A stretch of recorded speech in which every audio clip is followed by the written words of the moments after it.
நம்ம கட்சியினுடைய வேட்பாளர் பட்டியலை இப்ப நான் அறிவிக்க போறேன். மதுரை கிழக்கு வேட்பாளர்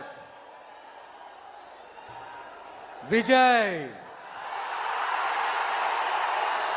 இன்னும் முடிக்கல ஒரு நிமிஷம், இன்னும் முடிக்கல.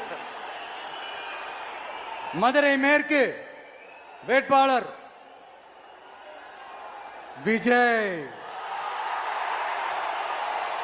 மதுரை மத்தி வேட்பாளர் விஜய். மதுரை தெற்கு வேட்பாளர் விஜய். மதுரை வடக்கு வேட்பாளர் விஜய். மேலூர் விஜய். சோழவந்தான் விஜய். திருப்பரங்குன்றம் விஜய். திருமங்கலம் விஜய். உசலம்பட்டி விஜய். 234 தொகுதியிலையும் இந்த விஜய் தான், அதாவது உங்க விஜய் தான். உங்க சின்னம்